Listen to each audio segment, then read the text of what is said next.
Guys, we've been talking so much about the engagement aspect and the NBA aspect and fandom and collecting.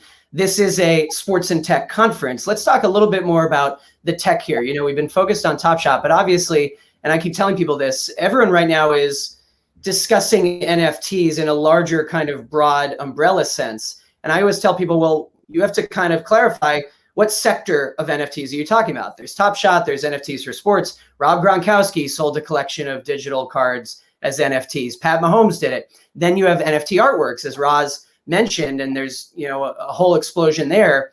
But then there's the larger kind of controversy right now and pushback from people who have a number of concerns. First of all, there's the environmental issues, and people are worried about that, which I try to explain to people that those concerns are mostly about Ethereum mining. We don't have to get too into the tech there.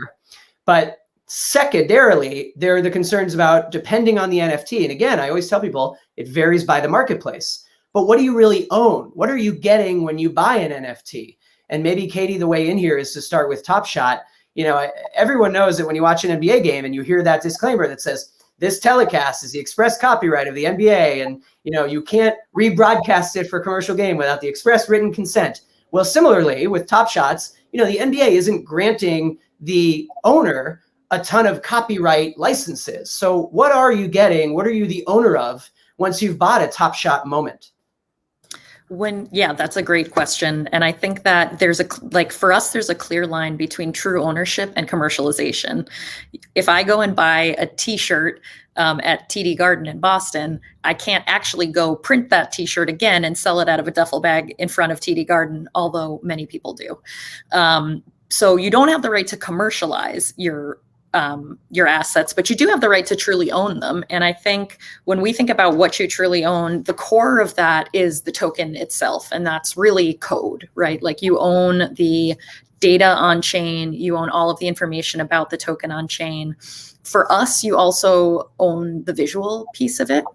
And we've talked to the NBA many times about, progressing to a point where we're hosting that content on chain somewhere. Frankly, there isn't a system that's good enough to do it yet, but our commitment is that people will own the things they own. And it's crucial to us. And there have certainly been partnerships that have been stalled or we've abandoned entirely where that commitment wasn't there, because we think, again, the consumer as the primary focal point for us. There needs to be consumer protection. You need to really own the thing that you own. And for us, there's another piece about having that ecosystem and community around it. And so I think when we look at some of the stuff that that's going on right now, we don't think all of that is going to retain its value for consumers. And we think that to a certain extent, if there is no ecosystem, there is no ecosystem. There's no community to continue to take interest in it. But I think we'll see that play out. And I think we'll see a lot of assets come out in the next 3 to 6 months. Some of them will be really great. I mean, I think the Patrick Mahomes, I don't want his mom to come after me. I think the Patrick Mahomes stuff was great. Like that to me was crypto art more than it was a player activation. And so I think there's a blurry line there. But for us, and especially on the flow side, when you own something, you should own it. And we're going to figure out how you can own the entirety of it. And Tobin, I'd kick it over to you from Tops, because what's interesting is, you guys have already done some, you want to do more. As you discuss NFTs, I imagine in certain rooms with executives, there are people who say, wait a minute, I'm seeing headlines about the environmental impact. And what does that mean? Do things like that stop you guys? Or even the copyright questions, do those give you pause with jumping into this market?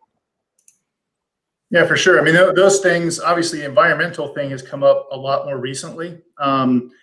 The first issue that we always have to work through with our partners is, like you said, the copyright issues, and also in a more open environment in blockchain, where does that content sit? Can it sit next to something that's a little unsavory or doesn't reflect well on the brand? So working through those kinds of issues is really important. But I think these companies are getting more comfortable, more familiar with how it's working, which is good, but it's still a concern.